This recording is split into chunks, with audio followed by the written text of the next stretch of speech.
자, 여러분 이어서 보겠습니다. 94페이지 보시니까 제2절 과세 대상이요. 취득세 대상 물건의 종류는 지방세법에서 규정하고 있는 것에 하나한다 그랬는데요. 즉 취득세는 부동산, 차량, 기계장비, 항공기, 선박, 임목, 광어권, 어업권, 골프, 승마, 콘도미니엄, 그 다음에 종합체육시설, 그 다음에 요트용권을 취득한 자에게 부과하는데요. 부동산, 차량, 기장비 또는 항공기는 특별한 규정이 있는 경우를 제외하고는 해당 물건을 취득했을 때 사실상 현황에 따라 부과한다. 실질과세는 직상, 현황 부과니까요. 다만 취득했을 때 사실상 현황이 분명하지 아니한 경우에는 공부상의 등지 현황에 따라 부과한다. 당연히 그렇겠죠? 읽고 지나가면 되고요. 보충의 취득세 대상 표를 보니까 부동산과 부동산에 준하는 것, 그 다음에 권리 등이 이렇게 쭉 다 취득세 대상이 됩니다. 95페이지 부동산. 자, 취득세 대상인데 당연히 토지, 건축물을 말하죠. 토지요. 공간정보의 구축 및 관리에 관한 법률에 따라 지적공부의 등록 대상이 되는 토지와 그 밖에 사용되고 있는 사실상의 토지를 말한다.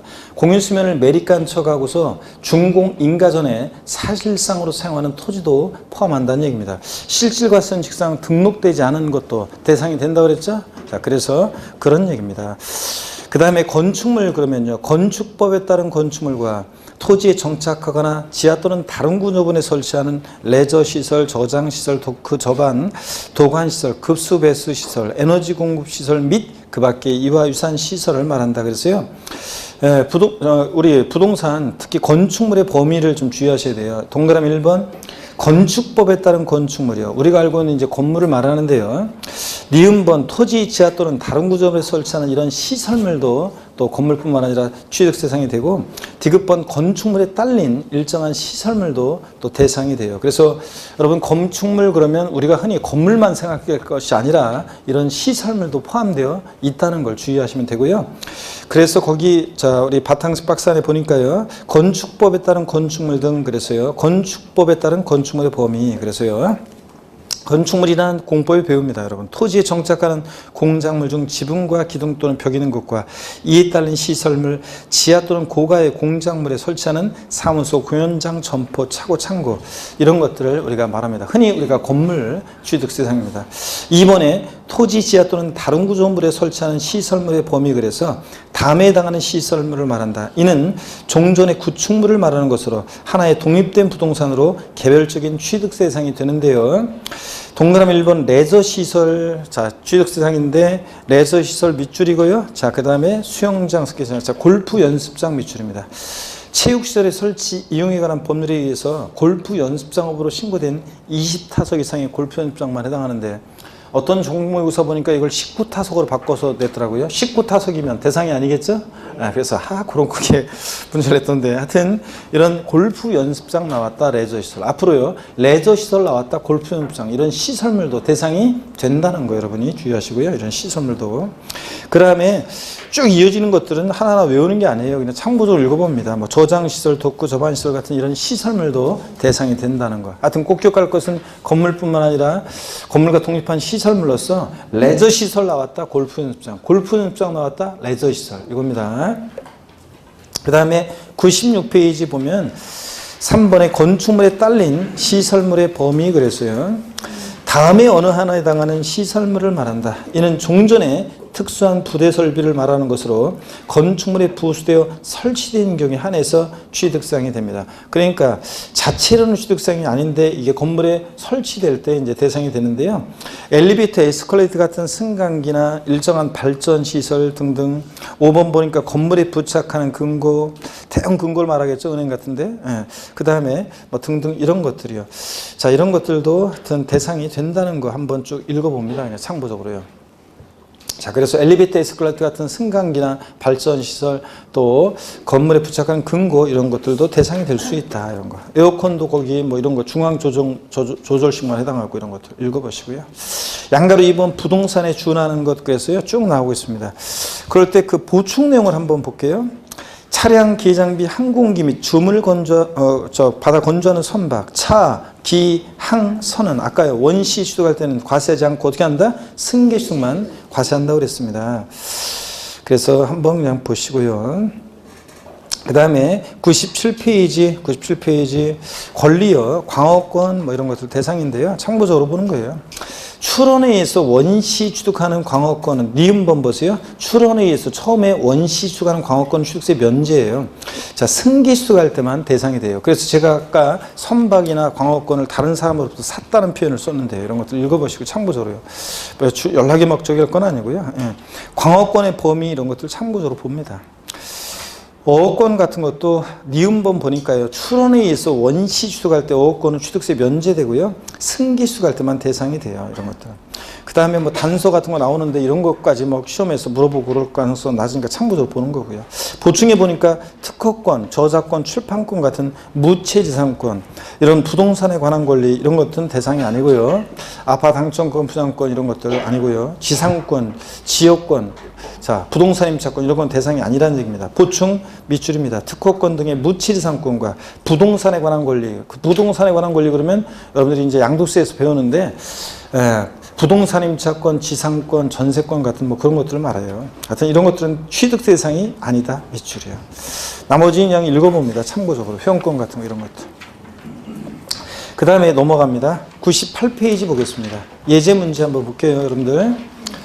예제 문제 보니까 지방세법상 취득세 과세객체가 되는 취득의 목적물이 아닌 것은 그랬습니다. 콘도미니엄 회원권, 등기된 부동산 임차권, 골프 회원권, 자, 지목이 잡종지인 토지, 승마 회원권 어떤 겁니까, 여러분? 예, 그렇죠. 부동산 임차권은 등기가 됐든 안 됐든 소유권 이해 권리니까 이런 부동산에 관한 권리 대상이 아닙니다. 권리 중에서는 어업권, 광어권 이런 것들이 대상입니다. 자, 그 다음에 예제 문제가 또 나오는데요. 지방세법상 취득세가 과세될 수 있는 것으로만 묶인 것은 그랬는데, 이건 이제 나중에 이제 여러분들이 또 배워야 되긴 되는데, 기억본 보니까 보유 토지 지목이 전에서 대지로 변경돼서 가액이 증가한 경우, 지목 변경 가액이 증가했을 때 취득했다고 의지하죠? 네, 토지 대상이고요. 자, 가액 증가, 자, 의제 취득이니까 취득세 부과되고, 그 다음에 니은번, 이건 나중에 배웁니다. 임시은행장, 공산장 사무소 등 존속기간이 1년을 초과하지 아니하는 임시건축물이요. 이런 임시건축물 나중에 배워요, 여러분들. 자, 얼마 안 있으면 없어질 거니까 뭐하냐? 비과세예요. 자, 그리고 디귿번 토지를 사실상 취득했지만 등기하지 않은 경우, 등기와는 무관하게 과세가 되죠? 예, 그 다음에 리을번 공유수면을 매립하거나 간척하여 토지를 조성했다. 원시 취득이죠? 공유수면 매립 간척을 위한 토지 취득, 원시 취득, 취득세 부과됩니다. 그래서 이런 것들 한번 이런 식으로 나온다는 것만 한번 슬쩍 보고 예제 문제 두 번째 건 다음에 또 한번 자세히 보기를 하겠습니다. 99페이지 제3절 납세무자입니다. 중요하다고 그랬어요? 안 중요하다고 그랬어요? 중요하다고 그랬습니다, 여러분들. 그래서 여러분이 별표시 확실하게 하고요. 취득세 납세무자는 취득세 과세 대상이 되는 자산을 취득한 자이다. 개인과 법인은 물론 법인격 없는 사단, 재단, 기타 단체도 납세무자가 되고요. 자, 먼저 1번 일반적인 취득에 의한 납세무자예요.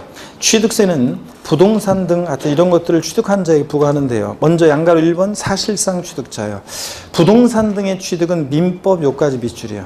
자, 그리고 등등등 두 번째 줄 수산업법 다음에요. 등 거기부터 비출입니다. 수산업법 다음에 등. 민법 등 관계법령에 따른 등기 등록을 하지 아니한 경우라도 사실상 취득하면 각각 취득한 것을 보고 해당 취득 물건의 소유자 또는 양수인을 각각 취득자로 한다. 그래서 취득세 납세무자는 등기 등록을 이행한 자에 한해서 취득세 납세무자가 된다. X입니다. 등기와 무관하게 사실상 취득하면 취득세 납세무자가 됩니다. 양가로 2번 승계 취득자만이 납세무자가 되는 경우가 있습니다. 원시 취득자는 납세무가 없고 어떤 경우냐? 머리 글자를 따서 차, 기, 항, 선의 경우는요.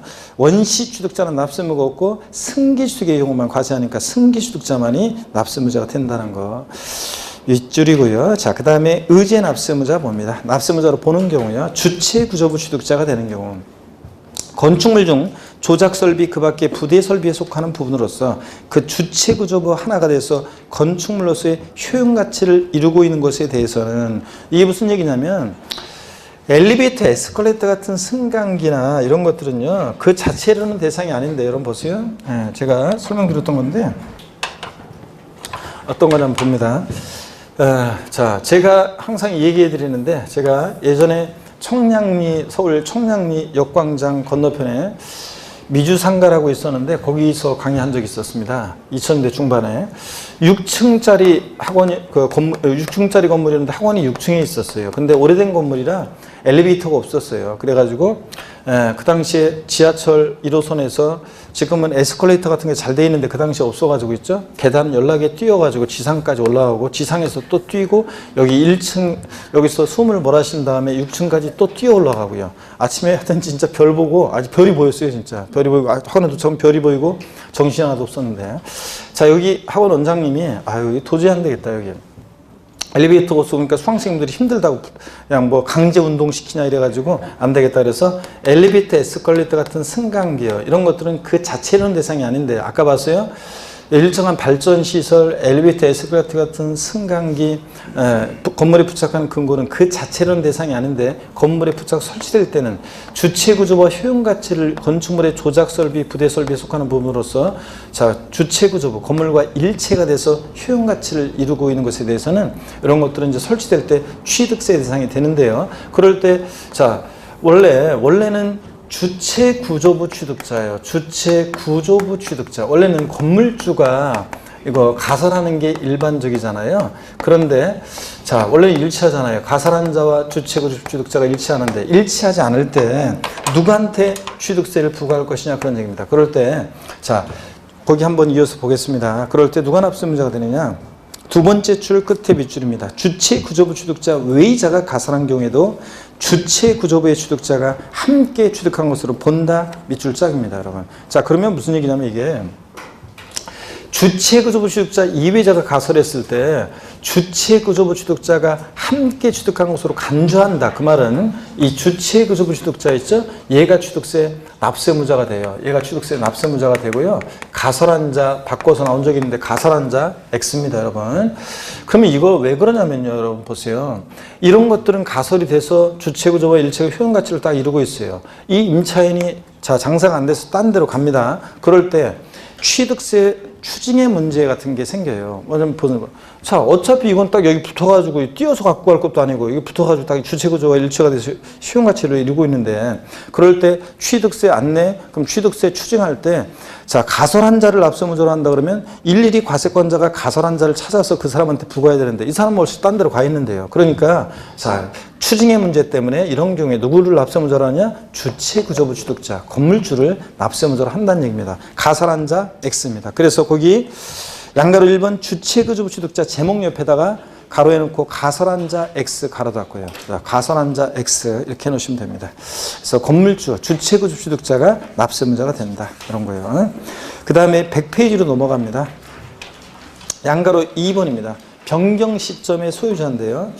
선박 차량과 기계장비 종류를 변경하거나 토지 지목을 변경함으로써 가액이 증가한 경우에 가액의 증가를 취득했다고 의지한다고 그랬잖아요, 아까. 그렇죠? 이런 경우에는 누가 납세무자가 되느냐? 그 변경 시점의 소유자입니다. 밑줄 쫙이고 변경 시점의 소유자 제목 옆에다가요.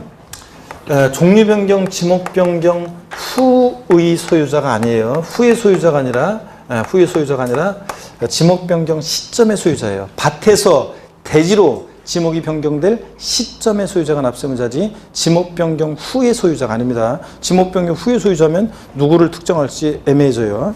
그래서 변경 시점의 소유자입니다. 지목 변경, 종류 변경 후의 소유자가 아니라는 거. 그 다음에 양가로 5번을 보겠습니다. 양가로 5번을 보니까요. 상속인 각자가 되는 경우요. 상속이요. 가로 안에 피상속인이 상속인에 대한 유증 및 포괄 유증과 신탁재산의 상속을 포함 이렇게 되는데 자 여러분 유증이라는 거 어떤 건지 용어 설명 오늘 마지막으로 드리겠습니다. 유증이라는 것은 여러분 보세요. 처음 오신 분들 유언으로 증여하는 거예요. 유언으로 증여하는 거. 내가 죽으면 내 재산 전부를 다른 애들은 한 푼도 주지 말고 오남인녀 7남매 중에서 막내 아들한테만 싹 다 몰빵 쏘라. 효자 아들한테 여러분 자 그래서 그러니까 내가 죽으면 줘라니까 유증은 증여자가 사망했을 때 증여 효력이 발생해요. 그러니까 그냥 상속처럼 항상 유증은 그냥 상속처럼 생각하면 돼요. 유증 포함. 그래서 상속처럼 생각하면 됩니다. 상속처럼. 증여자가 사망했을 때 증여 효력이 발생하니까. 제가 항상 얘기했죠. 왜 이렇게 항상 요때만 되면 제가 다른 애들은 한 푼 주지 말고 오남이녀 7남매 중에서 막내 아들한테 싹 다 줘라. 이런 얘기 왜 한다고 그랬습니까? 말이 씨가 되니까 그런다고 그랬습니다, 여러분들. 자, 그래서 유증 포함해서 상속으로 인해서 취득하는 경우에는 밑줄입니다. 상속인 각자가 상속받는 취득물건, 가로도 계속 밑줄입니다. 지분을 취득하는 경우에는 지분에 해당하는 취득물건을 취득한 것으로 봅니다. 자, 상속인 각자가 납세무자인데 상속인 대한이가 있습니다. 민국이 만세가 있어요. 대한이는 건물을 상속받고 상가를, 민국이는 주택을 상속받고 만세는 토지를 상속받았어요. 그러면 자, 대한이, 민국이, 만세, 상속인 각자가 상속으로 취득한 물건에 대한 취득세 납세무자가 되는 거예요. 자, 그런데 거기 제목 주된 상속자, 제목 상속인 각자 옆에다가 뭐라고 써놓냐면 주된 상속자 X요. 주된 상속자 X입니다. 자, 무슨 얘기냐면 시험에서는요, 주된 상속자라는 것은 상속지분이, 민법상 상속지분이 가장 높은 자를 말합니다. 자, 우리가 상속지분은 자녀들은 상속지분이 다 1이에요. 아들이든 딸이든 결혼했든 안 했든 다 똑같아요. 장남이든 처남이든. 근데 배우자는 여기다가 5화를 가산해서 1.5예요. 그럼 배우자와 자녀가 공동 상속받을 때, 그럴 때 누가 주된 상속자냐 그러면 배우자가 상속지분이 가장 높은 자가. 근데 만약에 나중에 배우는데 자녀들은 상속지분이 똑같잖아요. 그럴 땐 누가 주된 상속자냐 그러면 연장자, 나이가 제일 많은 사람이 주된 상속자가 됩니다. 시험에서는 상속으로 취득한 자산에 대한 취득세 납세무자는 상속인 가운데 상속지분이 가장 높은 자로 한다. 땡. 주된 상속자로 한다. X입니다. 아니고 상속인 각자입니다. 대한민국이 만세 각자. 그 다음에 또 밑줄입니다. 이 경우 상속인의 납부 의무에 관해서는 연대 납세무가 있다. 지방세 기본법 44조 규정을 준용한다 이렇게 되어 있는데 법령에는 그 말은 그 연대 납세무에 관한 규정을 준용한다는 얘기거든요. 그래서 상속인 납부에 관해서 공동 상속의 경우에 공동 상속인들은 연대 납세무가 있다는 얘기입니다. 여러분, 부모님이 돌아가셨는데 갑, 을, 병, 정 4명의 상속인들이 있어요. 그 부모님이 돌아가시고 주택 하나를 상속받으면 자, 갑을, 병, 정 4명의 상속인들이 공동 상속받았을 때 그 주택 취득에 대한 취득세 납부에 대해서 갑을, 병, 정 4명의 상속인들은 연대해서 취득세 납부할 의무가 있다는 얘기입니다, 여러분들. 자, 그런 이해가 있고요. 자, 예전에 어떤 수강생분이 예전에 재작년인가 작년인가 언제 지방에 있는 어떤 인강 수강생분이 저한테 물어봤었는데 부모님 돌아가시고 나서 주택을 상속받아 가지고요, 상속으로 취득한 자산에 대해서 이제 취득세를 내야 되는데 그 형제 중에 자기 형 한 명이 그러니까 상속에 대한 그 취득에 대해서 이제 상속 등기는 상속인 전원에 대해서 전원명의로 해야 되는데 도장을 안 찍어주고 또 취득세도 안 내고 그냥 나 몰라라 하고 그래가지고 지금 취득세 상속으로 취득한 자산에 대한 취득세 신고납부기한이 지났어요. 그러니까 관할 이제 구청에서 이제 고지서가 날라왔겠죠. 그래가지고 가산세 합해가지고 이제 거기서 날라왔어요. 그런데 지금 계속 안 내고 있는 상태예요. 지금 어떻게 해야 되나요? 물어보고 있는데 일단은 제가 그래서 내라고 그랬어요. 그거 안 내면 계속 가산세 이제 해서 나오면 이제 그다음부터 고지서 날라면 그다음부터는 가산금 붙잖아요. 그래서 이제 안 내면 계속 가산금만 쌓이고 그래서 뭘 안 되냐. 어차피 그래서 내고 그리고 연대납세 의무가 있으니까 내고 그다음에 형한테 나중에 형 몫에 대한 어떤 그 부분에 대해서 세금을 받아내라. 차라리 그냥 그게 낫지. 안 내고 계속 형이 그런다고 계속 있으면 어떻게 하냐. 제가 그런 적이 있는데. 하여튼 여러분, 공동 상속의 경우에 공동 상속인들은 취득세 납부에 대해서 연대 납세 의무가 있다 없다? 있습니다. 아까 과점주주 주식 취득에서 과점주주들은 여러 명이 될 수 있고요. 신족관계 등이 있으면 합해서 판단하잖아요. 과점주주들은 취득세 납부에 대해서 연대 납세 의무가 있다 없다? 아까 있다고 그랬는데 여러분들 연대 납세 의무 있다 없다? 있습니다, 여러분들.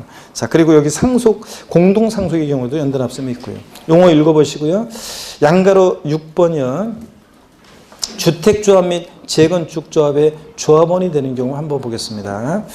주택복중에 따른 주택조합과 도정법에 따른 및 빈집 및 소규모 주택 정비에 관한 특례법에 따른 재건축조합이나 주택조합이나 재건축조합, 소규모 재건축조합 등이 해당 조합원용으로 취득하는 밑줄입니다. 해당 조합원용으로 취득하는 조합주택용 부동산은 누가 납세 의무자가 되냐? 조합원이요.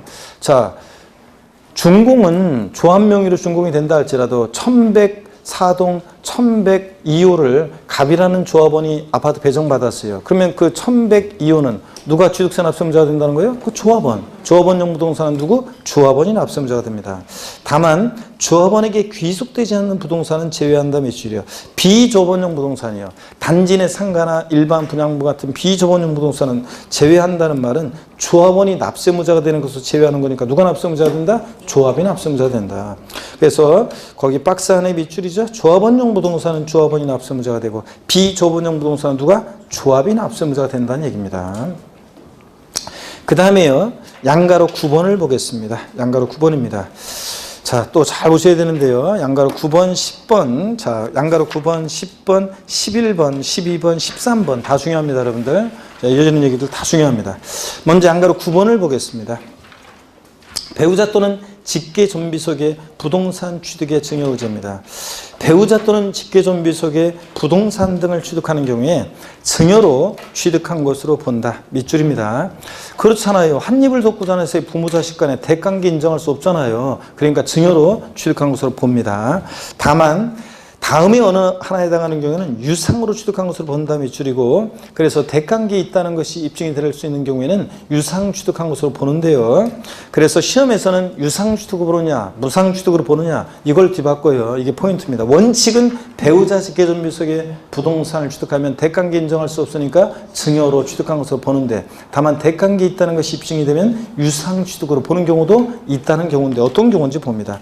동그라미 1번이요. 그 키워드에 다 제가 색깔 표시해 놨어요.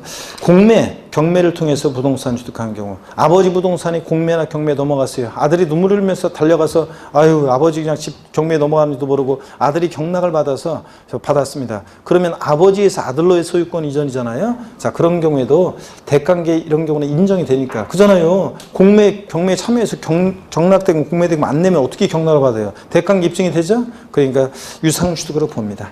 2번 파산 선고로 인해서 처분되는 부동산을 취득하는 경우. 법원이 개입되어 있잖아요. 그러니까 대관계 입증이 됩니다. 유상 취득으로 보고. 3번 권리 이전이나 행사에 등기 등록이 필요한 부동산을 서로 교환한 경우. 자, 부동산을 교환하게 되면 다 공시가 되니까 드러나죠. 그러니까 대관계가 입증이 됩니다.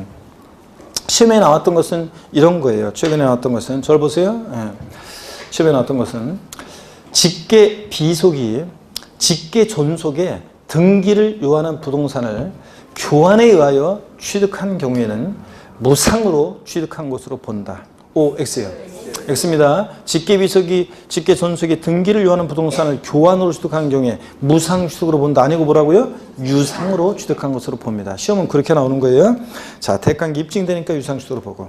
동그라미 4번 해당 부동산 등의 취득을 위해서 그 대가를 지급한 사실이 다음에 어느 하나에 의해서 증명되는 경우. 그래서요, 그 대가를 지급하기 위해서 취득자 소득이 증명되는 경우. 다 여러분들이 체크를 해주셔야 되는데, 어떤 간에 보세요. 이건 무슨 얘기냐면 아들이 아버지 부동산을 취득했는데 아들이 그것을 취득할 만큼의 소득이 입증돼요. 자, 그런 경우.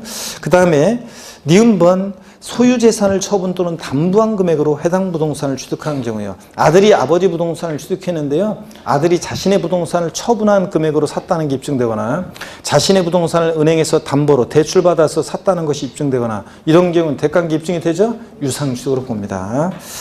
디귿번 이미 상속세 또는 증여세를 과세, 비과세 감면받은 경우 포함해서요. 받았거나 신고한 경우로서 그 상속 또는 수증재산의 가액으로 대가를 지급한 경우요.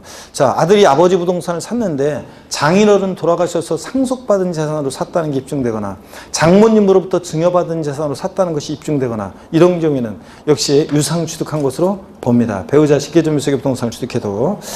1번 위 기억부터 디귿까지 준하는 것으로 취득자 재산으로 그 대가를 지급한 사실이 입증된다. 하여튼 그러면 배우자 직계존비 속의 부동산 취득도 유상 취득한 것으로 봅니다. 아시겠습니까, 여러분? 그래서 이런 걸 무상 취득으로 바꿀 수도 있고요. 하여튼 원칙은 무상으로 증여받아 취득한 거 보는데 대관계 있다고 입증이 되는 이런 경우들에 있어서는 공매, 경매, 파산 선고, 그 다음에 교환 뭐 등등 대관계 입증이 되는 경우는 유상 취득한 것으로 본다. 이걸 알아두는 게 포인트입니다. 양가로 10번 부담보 증여 중요한 거지만 이것은 나중에 양도소득세 하고 와가지고 다시 설명을 드릴 거고요. 일단 넘어갑니다. 102페이지요. 102페이지 넘어갑니다. 양가로 11번, 12번 이런 것들 다음에 설명드릴 거고요. 양가로 13번 한번 보세요. 양가로 13번. 신탁재산의 위탁자 지위 이전이요. 신탁법 규정에 따라 신탁재산의 위탁자야 지위 이전이 있는 경우에는 새로운 위탁자가 해당 신탁재산을 취득한 것으로 봅니다. 밑줄 차겨. 다만 위탁자 지위 이전에도 불구하고 신탁재산에 대한 실질적인 소유권 변동이 있다고 보기 어려운 경우로서 다음의 경우는 그러하지 아니하다. 자, 요건 이제 참고로 읽어보시고요. 일단은 요거 어떤 거냐면 이런 거예요. 여러분 보세요. 갑신탁법에 의한 신탁을 하는데요. 신탁을 하는데 갑이 있고 을이 있습니다. 믿고 맡기는 사람 위탁자, 믿고 맡는 사람 수탁자. 아까 배웠어요. 자, 이 위탁자에서 수탁자로 이전할 때 이 수탁자의 취득은 과세해야 안 해요. 안 한다 그랬죠? 믿고 맡은 것 뿐이니까 형식적 취득으로. 근데 자, 위탁자 지위 이전이 있을 때, 위탁자의 지위의 이전이 있었을 때, 자, 갑이라는 사람이 위탁자가 자신의 위탁자 지위를 다른 사람한테, 자, 새로운 위탁자한테, 새로운 사람한테 자, 넘깁니다. 그럴 때 위탁자의 지위를 이전받은 새로운 위탁자는 취득세 납부할 의무가 있어요, 없어요? 있다는 얘기입니다, 여러분들. 이런 얘기예요. 자, 그래서 한번 이해하시고 가시고요. 나머지 내용들은 나중에 우리가 다음 순환에 다 알려드리겠습니다. 예제 문제 한번 보시면, 예제 문제 한번 보세요. 지방세법상 취득세 납세 의무자 등에 관한 설명으로 옳은 것은 그랬습니다. 1번이요. 취득세는 1번 취득세는 부동산에 준하는 자산, 어업권을 제외한 각종 권리 등을 취득한 자에게 부과한다. 그래요? 자, 여러분 어업권 제외합니까? 아니잖아요. 어업권 포함이지. 어업권, 광업권도 아까 무채재산권 중에서 권리 중에서는 어업권, 광업권도 포함합니다. 틀렸고 1번. 2번 건축물 중 조작설비로서 그 주체구조부 하나가 돼서 건축물로서의 효용가치를 이루고 있는 것에 대해서는 주체구조부 취득자 외의자가 가설한 경우에도 주체구조부의 취득자가 함께 취득한 것으로 본다. 맞죠, 여러분들? 자, 그래서 2번 오고요. 3번 법인 설립 시 발행하는 주식을 취득함으로써 지방세 기본법에 따른 과점주주가 됐을 때 그 과점주주가 해당 법인의 부동산 등을 취득한 것으로 본다. 여러분 왜 틀렸습니까? 아까 과점주주의 주식 취득이요. 법인 설립 시에는 혼자 북치고 장구치고 다 해야 되는데 처음부터 독과점 먹자고 소유분산시키면 안 된다고 그랬죠? 그러니까 법인 설립 시는 납세 의무가 있다 없다? 없습니다. 자, 그래서 3번 틀렸습니다. 4번 봅니다. 토지 지목을 사실상 변경함으로써 그 가액이 증가한 경우에 취득으로 보지 아니한다. 아이고 틀렸죠? 자, 지목 변경으로 가액 증가했을 때 가액의 증가를 취득했다고 의제 봅니다, 여러분. 자, 그래서 4번 틀렸고 5번은 나중에 배웁니다. 자, 이렇게 해서 취득세 납세 의무 중요한 내용들을 일단 봤고요. 제4절 취득의 시기입니다. 어느 때를 취득했다고 볼 것이냐. 28에 나왔어요. 가끔 나오는 건데. 그렇기 때문에 30회 시험에 취득 시기가 또 나올 가능성이 높진 않고요. 나오면 종합문제 속에서 지문 한 줄 나올 수는 있고요. 올해 개정 내용도 여기에 있긴 있어요. 그래서 조금 주의하긴 해야 되지만 독립화 문제로 출제 가능성이 그렇게 높지는 않습니다. 그래서 가장 기본적인 것만 한번 보고 우리가 할 건데요. 자, 취득 시기는 왜 의미가 있냐 그러면 취득세는 취득한 날부터 60일에 신고납부예요. 그러니까 신고납부 기한에 기산점이 돼요. 언제부터 60일에 신고납부할 것이냐. 취득세는 취득한 때 납세무가 추상적으로 성립합니다. 어느 때를 자 납세무 성립 시기로 할 것인지. 자, 그래서 취득 시기가 의미가 있다는 얘기가 본문에 나와 있고요. 양가로 1번 유상승계 취득이요. 취득세 매매 같은 유상승계 취득의 취득 시기 어느 때로 할 것이냐 보면 일반적인 경우요. 자, 계약상 잔금지비를 적용하는 경우 1기억번 유상승계 취득의 경우에는 그 계약상 잔금 지급일에 자 취득한 것을 보는데 가로 안에 계약상 잔금일이 명시되지 않은 경우에는 계약일로부터 며칠이요? 60일 경과하는 날을 말합니다. 취득한 것을 본다. 밑줄 짝입니다. 제가 요거 지난 기초인문과정 때는 판사하면서 쭉 소개를 해드렸었는데 오늘 바로 봅니다. 하여튼 매매 같은 유상승계 취득 원원칙 어느 때를 취득이 실하냐? 계약상 잔금일이에요. 계약서상 거래 당사자 간에 잔금 지급하기로 한 날 있죠? 그때를 취득실이에요. 근데 계약상 잔금일이 명시가 안 됐어요. 아니면 아예 없거나 계약서를 봤더니 아니면 써있긴 써있는데 2019년 3월 중순 돼 있어요. 3월 중순이면 10일인지 15일인지 알 수 없잖아요. 자, 이런 경우 포함해서요. 자, 계약상들이 명시 안 됐을 때는 계약일로부터 며칠이요? 60일 경과하는 날. 계약한 날로부터 60일 경과하는 날인데 시험에서는 어떻게 바꾸냐. 계약상 잔금일이 명시되지 않은 경우에는 등기일로 한다. 그럴 따지면 아닙니다. 등기일 아니에요. 자, 사실상 잔금지급일로 한다. 아니에요. 계약일로부터 며칠? 60일 경과하는 날입니다. 자, 그 다음에 부동산 거래 신고 등에 관한 법률에 의한 취득의 경우도 계약상 잔금지급 취득으로 한다는데 이건 어떤 의미인지는 자, 우리가 다음에 이제 알게 돼요. 그래서 일단은 밑줄을 그어놓고 그냥 넘어갑니다. 부동산 거래 신고 등에 관한 법률에 의해서 검증받은 취득도 계약상 잔금지급 취득시로 하는데요.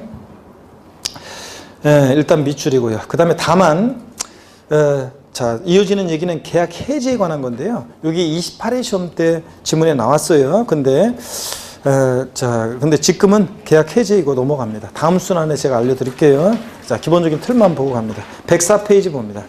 동그라미 2번 사실상 잔금지급일이 취득시가 되는 경우 봅니다. 사실상 잔금지급이 취득시가 되는 경우. 다음에 해당하는 유상승계 취득의 경우에는 계약상 잔금지급일에 관계없이 사실상 잔금지급일에 취득한 것으로 본다 그랬습니다. 자, 어느 경우냐? 국가, 지자체, 조합으로부터 취득하는 경우요. 여러분, 자, 제가 국가로부터 부동산을 매매로 취득하는데요. 계약서상으로 잔금지급일은 2019년 3월 10일이었어요. 근데 실제로는 3월 15일 날 잔금이 치러졌어요. 그러면 자, 객관적으로 잔금지급일 입증이 돼야 한대요. 되잖아요. 공무원들이 다 적어놨을 거냐, 여기다가 잔금 받은 날. 그러니까 객관적으로 입증이 되니까 국가나 지자체로부터 취득했을 때는 그 사실상 계약서 상관없이 계약상 잔금지급일은 3월 10일이었지만 실제 3월 15일이면 3월 15일 사실상 잔금지급일을 취득시로 합니다. 니은번 그래서 기억번 9개 동그라미고요. 외국으로부터 수입에 의한 취득이요. 수입에 의해서 취득했다. 수입신고 필증에 다 수입면장에 다 입증이 됩니다. 공매, 경매 방법으로 경매 포함되나요? 경매도 포함입니다. 공매나 경매 방법에 취득했다. 공매대금, 경락대금 치른 날 법원에 자료 다 남아있잖아요. 자, 그러니까 객관적으로 입증이 됩니다. 판결문에 의해서 객관적으로 입증되는 경우요. 자, 판결문 민사소송이나 행정소송에서 확정된 판결문으로 입증된다? 이거보다 확실한 게 어디 있어요? 판사가 시시비비를 가려는데. 다만 화해, 포기, 인락, 자백간주의한 경우는 자, 판결문 범위에서 제외한다 그랬습니다. 그래서 국의 동그라미, 수의 동그라미, 공의 동그라미, 판의 동그라미고요. 다 색깔 표시되어 있죠? 그 다음에 화해, 포기, 인락, 자백간주의한 것은 제외한다는 것도 밑줄인데요. 여러분, 이런 게 어떤 거냐면 우리가 판결문에서 여러분 보세요. 이 판결문에서 지금 판결문에서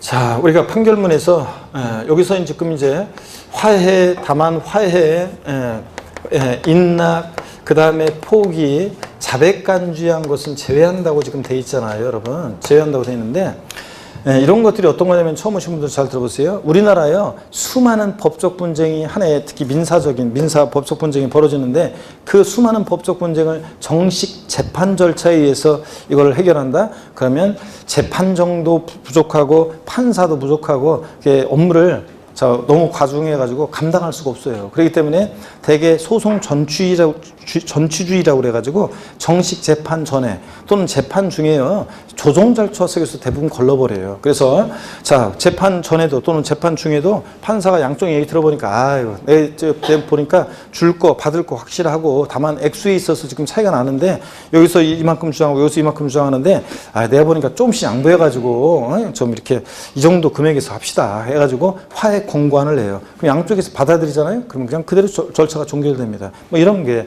화해줘서. 그 다음에 인락, 상대방의 주장을 받아들입니다. 자, 판사가 한 상대사를 불러가지고 계속 재판 가봤자 당신이 패소할 가능성이 높다는 것을 넌지시 흘려줘요. 그럼 뭐하러 재판 계속해요? 받아들입니다. 상대방 주장. 인락, 포기, 권리 제기했다가 포기해요. 권리 제기했다가 포기하고 또 그 다음에 자백간주에 의한 경우. 자, 3회 이상 재판에 불출석하잖아요. 그러면 이 상대방의 주장을 3회 이상 불출석한 사람이 자백한 것으로 간주해서 그냥 종결됩니다. 자, 이렇게 해서 이런 것들이요. 자, 여러분 보세요.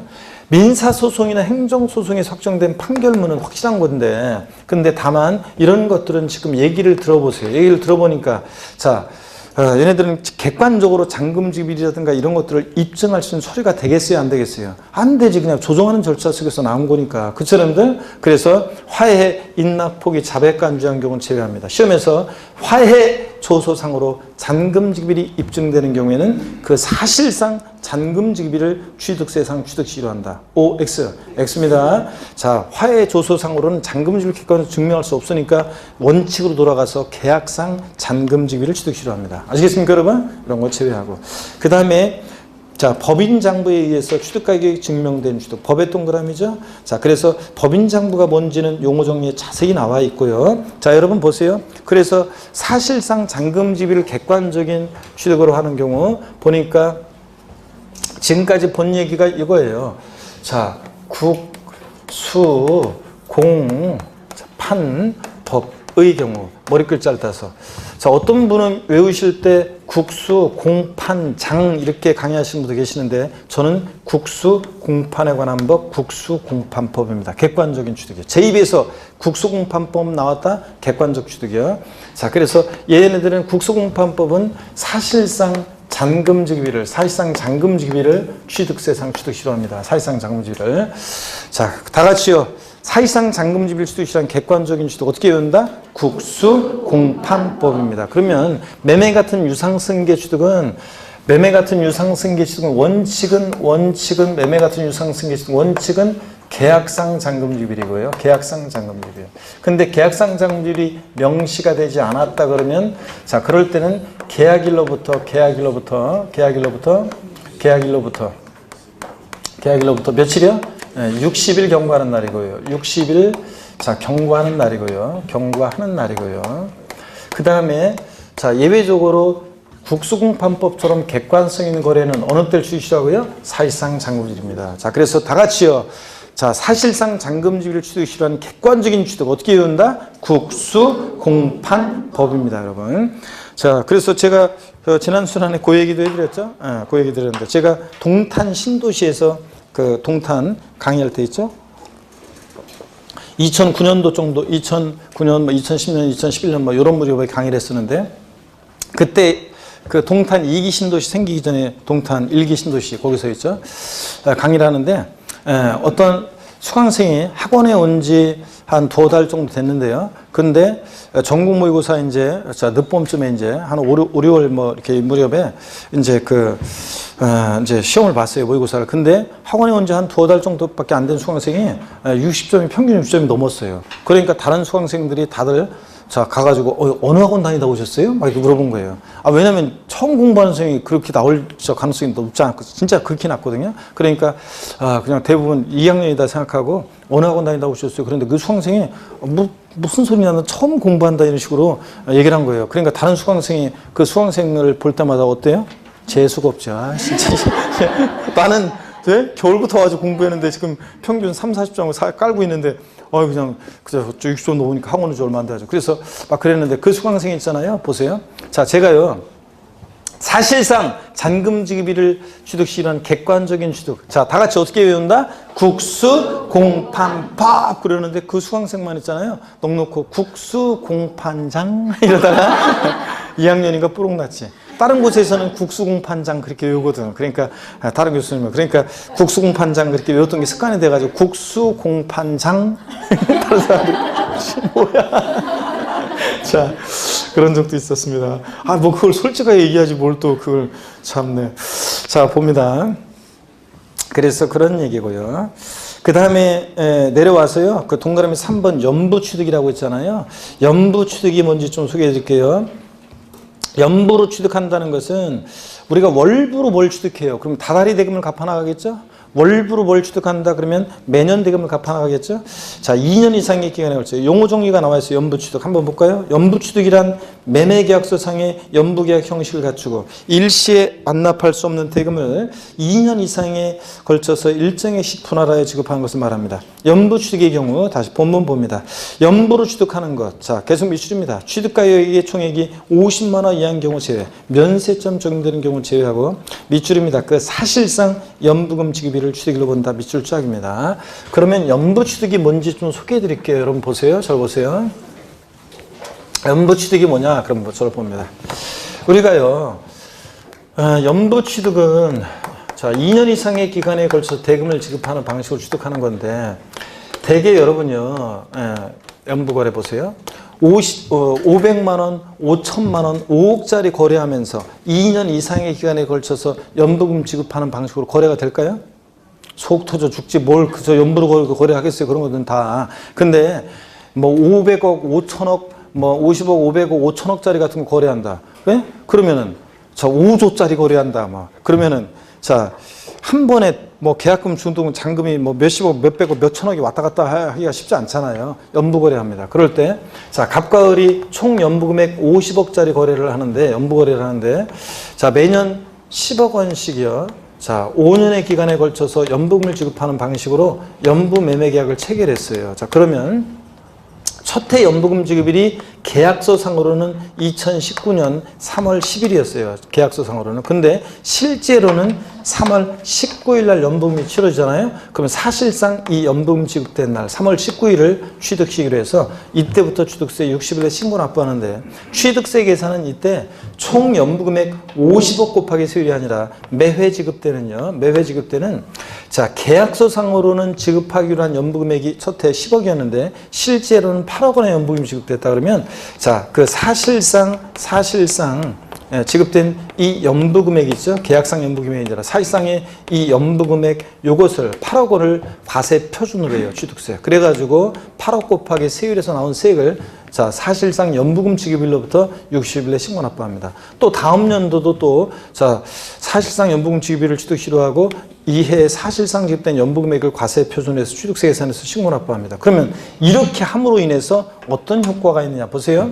자 연부 취득은 다른 연도와는 다른 매회 사실상 연부금 지급일을 독립적인 취득시기로 하고 매회 사실상 연부금액을 취득세 과세 표준으로 하면서 어떤 효과가 생기냐면 한 번에 50억 곱하기 세율로 하면 취득세 목돈 나가잖아요. 근데 이렇게 함으로 인해서 5년 동안 취득세를 분할 납부하는 효과가 생기잖아요. 그죠? 매회 지급된 연부금액을 과세 표현하니까. 자, 그래서 이렇게 해서 납세자들의 납부 부담을 줄여주기 위해서 연부 취득의 경우 이렇게 독립적인 매회 사실상 연부금 지급일마다를 독립적인 취득시로 합니다. 그래서 여러분요, 연부 취득의 경우에는 원칙적으로 자 사실상 연부금 지급일을 독립적인 취득시기로 합니다. 연부금 지급일인데 연부금 지급일이요. 자 그러면 여러분 보세요. 시험에서 바꾼다 뻔하지 뭐. 취득세는 아까 원칙 계약상 잔금지율이었잖아요. 그거하고 헷갈리라고. 연부 취득의 경우는 원칙적으로 계약상 연부금 지급일로 한다. 아닙니다. 계약상이 아니라 자 여러분들 교재 거기 사실상에다가 돼지꼬리 땡냐해서 계약상 X에 넣으세요. 계약상 연부금 비율이 아니라 뭐다? 사실상 연부금 지급일을 취득시로 하고 그 다음에 예외적으로 그런데 이 사실상 연부금 지급일 이전에 만약에 등기를 하면 물론 그 등기일입니다. 어쨌든 그 등기일이고 등기일에 일시 취득한 것을 보고요. 자 그래서 사실상 연부금 지급일이지 계약상 연부금 지급일이 아니라는 걸 주의하고 104페이지 동그라미 4번 등기 등록을 취득시로 하는 경우 봅니다. 지금까지 봤던 위에 1, 2, 3 자 유상승계 취득, 자, 그 다음에 사실상 취득, 연부 취득, 자, 이렇게 동그라미 1, 2, 3에 따른 취득일 전에 등기 등록을 하는 경우에는 그 등기 등록일에 취득한 것으로 본다. 밑줄 짝입니다. 하여튼 등기 등록일이 빠르면 그 등기 등록일입니다. 항상 취득 시기에서 여러분. 자, 그럼 질문 드리겠습니다. 질문 드릴 테니까 응용력을 한번 발휘해 보세요. 개인 간 매매에 의하여 부동산을 취득하는 경우, 개인 간 매매에서 부동산을 취득하는 경우 계약상 잔금 지급일과 등기일 중 빠른 날을 취득세상 취득시기로 한다. OX요. 네? 자, 다시요. 개인 간 매매에서 부동산을 취득하는 경우 취득세상 취득시기는 계약상 잔금 지급일과 등기일 중 빠른 날을 취득세상 취득시기로 한다. OX요. 맞습니다. 여러분 보세요. 원칙은 개인 간 매매 계약상 잔금질이라며요. 등기일이 빠르면 등기일이라며요. 등기일보다 계약상 잔금질이 빠르면 계약상 잔금질이고 계약상 잔금질보다 등기일이 빠르면 등기일이니까 중 빠른 날. 맞잖아요, 여러분들. 이런 표현. 다시 질문 드립니다. 국가 또는 지방자치단체로부터 부동산을 유상승계 취득하는 경우 사실상 잔금지급일과 등기일 중 빠른 날을 취득세상 취득시기로 한다. OX요. 네? 아까는 어떻게 맞춘 거예요? 또 맞춘 사람은? 자, 여러분 보세요. 국수공판법이잖아요. 객관적 취득이니까 사실상 장부질이죠. 근데 그 전에 등기를 먼저 하면 등기일이죠. 등기일보다 사실상 장부질이 빠르면 사실상 잔금질이라며. 그러니까 비교해서 빠른 날. 맞습니다, 여러분들. 이런 응용력을 발휘해야 돼요. 예. 자, 105페이지 보겠습니다. 105페이지 예제 문제를 볼게요. 105페이지 예제 문제를 보니까 개인이, 이거 기출문제인데 옛날에요. 개인이 아파트를 다음과 같이 취득했을 때 각각의 경우에 지방세법상 취득세 취득 시기가 바르게 연결된 것은 법인으로부터 분양받은 경우 법인장부에 입증되는 것으로 가정한다. 자, 그랬을 때요. 법인장부로 입증된다는 것은 법인이 계약의 일방 당사자다. 그러면 법인과의 거래로 뭘 취득했다. 법인 간의 거래를 뭘 취득했다. 그러면 이제 객관성이 있다고 보는데요. 먼저 사실상 잔금질이 개인으로부터 취득한 유형에서는 2019년 9월 30일, 계약상 잔금질인 11월 20일, 그 다음에 입주일이 11월 26일, 그 다음에 등기 접수일이 11월 18일입니다. 개인으로부터 취득했을 때는 어느 때를 취득 실효해야 되겠어요? 예? 어느 때를 취득 실효해야 돼요, 여러분들? 자, 원칙은 개인 간 거래는 계약상 잔금질이잖아요. 근데 계약상 잔금질인데 등기일하고 항상 비교해 봐야 돼요, 항상. 등기일이 하고 비교했더니 등기일이 더 빠르네요? 그러니까 언제? 등기 접수일 11월 18일이 취득시기가 됩니다. 법인으로부터 분양받은 경우 국수공판법 같은 객관적인 거래는 어느 때를 취득 실효해요? 사실상 잔금질일 9월 30일이요. 근데 등기일이 빠른지 항상 봐야죠. 등기일은 11월 18일이니까 더 늦으니까 니은범 법인으로부터 분양받아 취득했을 때는 어느 때를 취득 실효해야 돼? 그 9월 30일 사실상 잔금질을 취득 실효합니다. 그래서 정답은 몇 번이냐? 3번이 됩니다, 여러분. 이해되십니까, 여러분? 항상 등기일이 빠른지 확인합니다. 개인 간 거래는 계약상 잔금질 원칙이고, 자, 국수공판법 같은 객관성 있는 거래는 사실상 잔금질이고, 자, 등기일이 빠르면 언제고? 등기일이고, 항상 비교합니다. 그 다음에 난가로 2번 있잖아요. 무상승계 취득의 경우, 자, 요 취득 시기 한번 살짝 보는데요.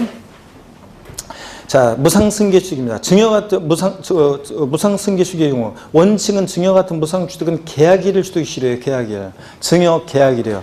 증여는 낙성 분료식 계약이다. 민법에서 여러분들이 배워요. 증여는 낙성, 증여는 민법에 배워요. 증여는 낙성 분료식 계약이다. 이렇게 민법에 배우잖아요.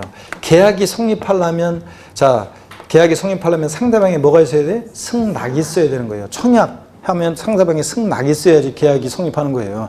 증여는 단독행위가 아니에요. 그래서 상대방에 승낙이 있어야지 성립하는 계약인데요. 야, 에이, 넌 이제 하는 일이 맨날 그 모양이냐? 너 저기 요새 사업 실패해가지고 빈둥대고 있지? 내가 그럴 줄 알았다. 넌 맨날 하는 일이 그렇지. 야, 내가 돈 남아돌아서 그러는데 한 2천만 원 줄까? 상대방이. 됐다, 임마. 그럼 난 증여 청약 의사 표시했는데 상대방이 뭐 했어요? 거절했잖아요. 증여 계약 불성립합니다. 친구야, 요새 사업 실패해가지고 힘들어한다고 내가 들었는데 와서 보니까 진짜 마음이 아프다. 내가 힘들 때 옛날에 네가 나 도와줬잖아. 친구야, 내가 이것밖에 못 도와서 미안한데 힘내, 친구야. 그랬더니 상대방 친구가 아이씨, 고마워, 친구야. 그럼 뭐 한 거예요? 증여 계약 성립한 거지. 증여는 이렇게 계약이에요. 자, 증여는 계약인데 왜 이렇게 빨리 증여는 그 계약한 날을 취득 실효하냐? 그러면 항상 이런다고 그랬습니다. 내 전 재산을 어느 사회복지단체에 기부하겠습니다. 그래 놓고 하룻밤만 자보세요. 반은 너무, 전 재산은 너무 많은 것 같아. 반만 해야 되겠다. 반만 하겠습니다. 하룻밤 또 자면 반에 반. 나중에 자식들이 와서 이 계약 무효야 막 이럴 거 아니에요. 그렇기 때문에 증여는 그 계약한 날을 취득 실효합니다. 아셨죠? 증여 같은 무상 취득은 원칙 언제다? 계약이에요. 가로 안에 또 밑줄입니다. 상속 또는 유증으로 인한 경우, 상속은 비상속인 돌아가시면서 역사 시작되니까 상속계실, 유증은 유증계실에 취득한 것으로 봅니다. 유증은 유언으로 증여를 돼요. 다만, 자, 이어지는 얘기는 계약 해지에 관한 건데 다음에 배울 거고요. 쭉 내려와서 동그라미 2번 예배를 봅니다. 계약일 전에 등기 등록한 경우에는 그 등기 등록일에 취득한 것으로 본다. 밑줄 짝입니다. 자, 그래서 계약일 전에 등기 먼저 하면 등기일입니다. 106페이지 넘어갑니다. 106페이지 안가로 3번은 건축물 건축의 경우인데요. 이게 올해 개정이 됐는데, 자, 한번 보겠습니다. 그 건축물 건축의 경우에서 동그라미 1번을 번호를 지워버리고요. 그리고 동그라미 2번 내용이 요게 이제, 자, 2번 내용은 아예 그냥 전체 내용을 삭제합니다. 전체 내용을 아예 전체 내용을 삭제해요. 전체 내용을. 동그라미 2번 내용이 위에 있는 건데 그게 삭제가 됐어야 되는데 그냥 어떻게 삭제가 안 됐네요. 자, 동그라미 2번 내용은 전체 지워버립니다. 그 2번 내용이 개정이 되는데요. 자, 이제 1번하고 합쳐졌는데 한번 봅니다. 건축물을 건축 또는 개수하여 취득하거나 도시개발법에 따른 도시개발사업 또는 도시 및 주거환경정비법에 따른 정비사업 등 개발사업 관계법령에 따라 취득하는 경우, 그래서 도시개발법이나 정비사업으로 건축한 주택의 경우에 이 취득 시기가 딸리 이렇게 동그라미 2번처럼 되어 있다가 이게 이제 1번하고 합쳐진 거예요. 그래서 하여튼 개발사업이나 정비사업으로 건축한 주택도 일반적인 건축물 건축과 똑같이 이제 개정이 됐어요. 그래서 사용승인서 내주는 날이요. 밑줄이요. 사용승인서 내주기 전에 임시 사용승인을 받았을 때는 그 임시 사용승인을 말하고, 사용승인서, 임시 사용승인서를 받을 수 없는 건축물의 경우는 사실상 사용이 가능한 날을 말하고요. 하여튼 요 날과 원칙은 사용승인서 내주는 날인데 그 전에 사실상 사용을 하면 그 날이니까 비교해서 빠른 날을 취득일로 본다. 밑줄 짜기요. 이제는 일반적인 건축물을 건축하거나 개수한 경우뿐만 아니라 개발사업이나 정비사업으로 건축한 주택의 경우에도 이렇게 똑같이 개정이 됐습니다. 하여튼 자, 원칙 언제라고요? 사용승인서 내주는 날입니다. 그전에는 소유권 이전 방식 할 때는 소유권 이전 고실, 환지 방식 할 때는 환지 처분 공고일 막 이랬었는데 이게 이제 지금은 사용승인서 내주는 날로 교부일로 다 통일이 됐다는 거 됐습니다. 나머지 내용들 이거 지금 볼 거 아니고 나중에 알려드립니다. 자, 그리고 제5절 과세 표준입니다. 취득세. 자, 세금 계산 어떻게 할 것이냐. 중요하다고 그랬어요? 안 중요하다고 그랬어요? 중요하다고 그랬습니다. 작년에 나왔지만 또 나올 수 있는 거고요. 자, 그래서 중요합니다. 중요한데, 이거 어떻게 하다 보니까 시간이 이렇게 돼버렸네요. 첫 주는 처친노라. 일단은 과세 표준 앞부분 좀 나가려고 했는데 다음 시간에 나가기로 하고요. 자, 오늘 배운 것을 복습을 하고 마치겠습니다. 절 봅니다. 오늘 여러분들 용어 설명을 좀 길게 하느라고 그랬는데 절 봅니다. 취득세는 우리 시험에서 제일 중요한 지방세고요. 취득세 선언 문제 출제가 됩니다. 그럴 때 취득세, 자, 성격 특징에서 취득세는 유통 과정에서 부과되는 세금이고 취득 행위를 보고 부과하는 세금이고요. 취득세는 물세입니다. 그러니까 합산과세, 개별과세예요. 개별과세입니다. 취득자 인적사항 고려하지 않고 개인이 취득하든 법인이 취득하든 단독 명의로 취득하든 공동 명의로 취득하든 취득세는 세금 계산 달라지지 않습니다. 자, 그리고 취득세는 취득한 물건별로 각각 개별과세합니다. 취득세 사실주의, 그러니까 우리가 지방세 주요 세 개 세목은 물세입니다. 개별과세예요. 취득세, 등록면허세, 재산세. 물론 재산세에서 토지는 예외적으로 인세적 성격이 있고요. 종부세, 양도소득세, 국세 두 개 주요 세목은 합산과세합니다. 그죠? 중간에 딱 껴있는 재산세는 원칙 물세인데 토지만 예외적으로 인세적 성격이 있어서 합산과세하는 경우가 있다. 양다리 걸쳤다 그랬고요. 그 다음에 사실주의, 실질과세 원칙 소개해드렸습니다. 자, 실질 권리자와 명의자가 다를 때는 원칙적으로 누구한테? 명의와 상관없이 실질 권리자에게 세금을 귀속시켜라. 또 사실주의, 내용의 실질에서 사실주의 과세하라. 등기, 등록, 허가 등과 무관하게 과세가 됩니다. 우리 시험에 관계된 주요 세금들 등록면허세만 형식주의 과세하고 나머지 주요 세금들은 다 사실주의 과세, 등기, 등록, 허가 등과 무관하게 과세한다. 그 다음에 현황부가죠. 공부상 현황과 사실상 현황이 취득일 현재 다르다. 그럼 무엇에 따라서? 사실상 현황에 따라 부과하고 또 거래 내용도 실질적으로 보고 부과하라 이런 얘기입니다. 그 다음에 취득세. 자, 어떤 것을 취득했을 때 부과될 것이냐. 포항영일만이 고향인 사람 스토리를 통해서 공부했습니다. 자, 포항영일만 내려갈 때 서울에서 뭐 팔고 갑니까? 토지, 건축물 팔고 뭘 타고? 항공기 타고 차량 타고 도착해서 어부가 되기 결심했죠? 선박 취득해서 어권 취득해서 고기 잡다가 못하겠다 강원랜드 갔죠. 거기 온 사람들 골프, 콘도, 종합주택시설, 승마, 요트용권 분양하는 리조트사 건설하기 위해서 폐강사 드렸습니다. 광어권 취득해서 임목을 뭐로 기계 장비로 싹 밀고 건설을 한다. 그랬죠, 여러분들? 예. 그럴 때 토지는 지적공무상 토지뿐만 아니라 사실상의 토지를 포함하고요.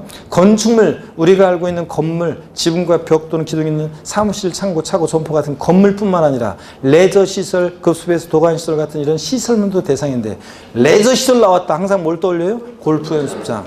골프 연습장 나왔다? 레저시설. 이런 골프 연습장 같은 20타석 이상의 골프 연습장 같은 이런 시설물도 대상이 된다 등등. 또 건축물에 딸린 시설물로서 엘리베이터, 에스컬레이터 같은 같은 승강기나 발전 시설 이런 시설물도 그 자체는 대상이 아니지만 건물에 부착 설치될 때는 취득세 대상이 될 수도 있다. 이렇게 알아두시고요. 등등. 권리 중에서는 하여튼 무채상권, 어업권, 광업권. 자, 무채상권 중에서 얘 어업권, 광업권만 대상이고 저작권, 출판권, 특허권 이런 거 아니고요. 그 다음에 회원권은 골프, 콘도, 종합주택, 승마, 요트형권 이런 거 대상입니다. 자, 그 다음에 이 정도.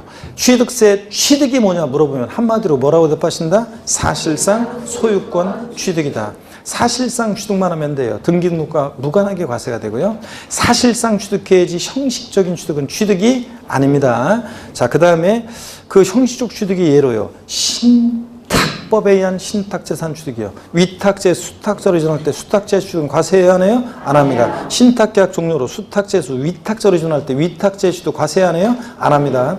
수탁자 현차나서 수탁자 변경으로 인한 신수탁자의 취득도 취득세 과세해야 하나요? 안 해요. 근데 위탁자의 지위에 이전이 있었을 때 새로운 위탁자는 취득세 납세 의무가 있다 없다? 있다는 거 아까 누가 취득하는지 잘 보셔야 돼요. 위탁자의 지위 이전이 있을 때 새로운 위탁자는 취득세 납세 의무가 있다. 물론 실질적인 권리 변동이 있었어야 되고요. 자, 그 다음에 또 취득세에 사실상 소유권을 취득해야지 소유권 이해 권리요. 부동산 임차권, 등기가 됐든 안 됐든 부동산 임차권, 지상권, 전세권, 지역권 이런 거 과세되지 않습니다. 아파트 상권권, 분양권, 조합원 입주권 이런 것들 과세되지 않습니다. 또 취득세는 취득령을 보면 사실상 취득령과 사실상 취득은 아니지만 취득했다고 지방세법상 간주해서 부과되는 간주 취득령이 있는데 사실상 취득령은 원시, 승계, 무상, 유상 불문하고 취득세는 사실상 취득만 하면 취득세가 과세됩니다. 무상취득도. 근데 단 원시 취득에 과세되지 않는 경우가 4가지가 있었는데 머리 글자를 따서 어떻게 했어요? 차, 기, 항, 선, 차량기, 장비, 항공기, 주문에서 건조하는 선박은 원시 취득은 과세한다 안 한다? 안 하고 승계 취득할 때만 과세한다고 그랬습니다. 그랬죠 여러분들? 이런 사회통념상의 사실상 취득은 아닌데 지방세법상 취득했다고 간주해서 취득세 부과되는 경우가 있는데 의제 취득, 간주 취득이요. 토지 지목 변경으로 어떤 일이 있을 때? 가액의 증가가 있을 때. 차량기기 장비, 선박의 종류 변경으로 엔진 교체 등 종류 변경으로 가액의 증가가 있을 때, 건축물 개수 등으로 가액의 증가가 있을 때 가액의 증가를 취득했다고 의제, 간주해서 취득세 부과됩니다. 과점주주란 자가 비상장법인이 어디죠? 비상장법인의 주식을 과점주주가 취득했을 때 주식은 취득세 대상이 아닌데도 주식을 취득한 비율만큼 그 비상장법인 소유의 부동산 등을 과점주주가 취득했다고 간주해서 취득세가 부과되는데 이때 과점주주는 전체 주식 총수 중에서 주주 1인과 그와 친족관계 있는 자의 주식을 합쳤을 때 전체 몇 프로? 50% 이상의 초과예요. 초과 보유하는 주를 말합니다. 딱 100분의 50인 주주는 과점주주가 아니다. 자, 과점주주가 주식을 취득했을 때 주식을 취득한 비율만큼 비상장 법인 소유의 부동산 등을 취득했다고 간주해서 취득세 부과되는데 단 법인 설립 시에 발행하는 주식을 취득하는 경우에는 납세 의무가 있다 없다? 없다는 거. 법인 설립 시는 처음에 혼자 붙이고 장치고 다 해야 되니까 처음부터 독과점 먹자면 안 되니까 설립 시는 제외하고요. 과점주주들은 여러 명이 될 수 있는데 취득세 납부에 대해서 연대 납세 의무가 있다 없다? 있다고 그랬습니다. 그 다음에 취득세 자, 또 납세 의무자는 원칙적으로는 사실상 취득자입니다. 등기등록을 이행하지 아니했어도 사실상 취득한 자 또는 양수인을 납세 의무자로 합니다. 자, 근데 차기 양수인의 경우에는 원시 취득자는 납세 의무자가 돼야 한대요? 안 돼요. 승계 취득자만. 차기 양수는. 그 다음에 건축물의 조작 설비, 부대 설비에 속하는 부분으로서 주체 구조부와 효용 가치를 이루며 일체가 될 때 주체 구조부 취득자 이외자가 가설하는 경우에도 누가 취득한 것을 본다? 주체 구조부 취득자가 함께 취득한 것으로 본다. 법령에 이렇게 되어 있어요. 그 말은 가설한 자가 납세 의무자예요? 주체 구조부 취득자예요? 주체 구조부 취득자. 건물주가 납세 의무자다. 가설한 자 X입니다. 자, 상속으로 취득한 자산은 상속인 가운데 상속 지분이 가장 높은 자입니다. 아니에요? 그럼 누구예요? 상속인 각자. 대한민국이 만세 각자지. 주된 상속자. 상속 지분이 가장 높은 자 아닙니다. 자, 공동상속의 경우에 공동상속인들은 취득세 납부에 대해서 연대 납세 의무가 있어요, 없어요? 있다는 거. 연대 납세 의무 있다는 거. 자, 그 다음에 또요. 취득세요. 지목 변경, 종류 변경의 경우에 종류 변경, 지목 변경 시점의 소유자예요? 후의 소유자예요? 시점의 소유자가 납세무자가 된다. 또 우리가요. 배운 것이 납세무자에서 뭘 배웠냐면 주택조합이나 재건축조합 등이 조합원용으로 취득하는 조합원용 부동산은 누가 납세무자다? 조합이 아니라 조합의 원입니다. 조합으로 바꿔내겠죠? 조합원이고. 다만 단지 내 상가나 일반 부장부처럼 비조합원용 부동산은 누구? 조합. 이런 거 배웠습니다. 자, 그 다음에 배우자 직계 정비 속에 부동산을 취득하면 원칙적으로 자 유상으로 취득한 것으로 봐요. 유상 취득한 것으로 추정해요. 증여받아 취득한 것으로 봐요. 증여받아 취득한 것으로 추정해요. 배우자 직계 정비 속에 부동산을 취득한 원칙은 뭐라고요? 원칙은 뭐예요? 증여받아 취득한 것으로 본다예요, 추정한다예요? 본답니다. 본답니다. 우리가 나중에 이제 비교해 드릴 건데 양도소득세는 무조건 추정한다고 취득세에서는 무조건 본다예요. 간주한다. 본답니다. 배우자 직계 속에 부동산을 취득하면 원칙 증여받아 취득한 것으로 봅니다. 단 대가관계 있다는 것이 입증이 되는 경우는 유상 취득으로 보는 경우도 있죠. 자, 그 대표적인 예가 공매나 경매를 통해서 취득하거나 파산 선고로 처분되거나 것을 취득하거나 또 등기 등록을 요하는 재산을 서로 교환으로 취득하거나 또 대가관계 입증되는 경우로서 취득자의 소득이 입증된다거나 아니면 자 취득자가 자기 재산을 처분하거나 담보한 것으로 샀다는 게 입증되거나 또는 상속 증여받은 재산으로 샀다는 것이 입증되거나 등등 이런 경우에는 대가관계 입증되니까 뭐라고요? 유상 취득한 것으로 봅니다. 아셨죠 여러분? 이런 것들을 배웠고 취득세 취득 시기는 원칙 매매 같은 유상 승계 원칙 언제다? 계약상 잔금 지급이에요. 명시가 안 됐다. 계약일로부터 60일 경과하는 날. 자, 그 다음에 객관성 있는 일정한 경우에는 계약서와 상관없이 사실상 잔금지급을 취득 싫어하는데 머리 글자를 따서 객관적인 취득 어떻게 되었다? 국수, 공판법, 국가, 지자체, 조합부터 취득하거나 수입에 있어 취득하거나 공매, 경매 방법으로 취득하거나 판결문에서 입증되거나 판결문에서 화해, 인락, 포기, 자백간주한 경우는 포함의 제외, 객관성 없고 법인장부로 입증되거나 이런 경우에는 사실상 잔금지급을 취득이 싫어합니다. 다만 또 연부취득은 어느 때를 취득이 싫어합니까? 연부취득은 매회 원칙적으로 계약상 연부금 지급일이에요. 사실상 연부금 지급일이에요. 사실상 연부금 지급일마다를 독립적인 취득이 싫어하고 매회 지급되는 사실상 연부금액을 과세 표준으로 해서 취득세 계산합니다. 그 점은 면세점 적용되는 경우 제외하고요. 자, 증여 같은 무상 취득은 원칙 언제입니까? 계약일. 등기일이 아니에요. 원칙은 계약일. 상속은 상속, 개실. 자, 유증은 유증 개실입니다. 이런 날 이전에 등기를 먼저 했다. 제가 지금까지 얘기한 이런 날들 이전에 등기를 먼저 언제다? 등기일이다. 항상 등기일 빠른지 확인합니다. 건축 개수 이런 경우 취득 시기는 나중에 강조 드릴 거예요. 하여튼 사용 승인서 내주는 날인데 나중에 강조 드리고요. 자, 오늘 요 정도 하겠습니다. 하여튼 여러분 절 봅니다. 하여튼 고생 많으셨고 항상 공부는 바로바로 집에 가면서 대충 공부했던 것도 한번 떠올려 보면서 이렇게 여러분들이 가고 헷갈리면 다시 한번 집에서 한번 살펴보고 또 한번 보고 외울 거 있으면 막 외우고 머릿속에 한번 쭉 또 스토리를 한번 그려보시고 아셨죠 여러분들? 그래서 오늘 집에 들어갈 때는 그림바다 성산포 이생진 시인의 시를 얘기했는데 그게 도대체 어디서 나왔던 것더라 하면서 이생진 시인의 시도 한번 떠올려 보고요.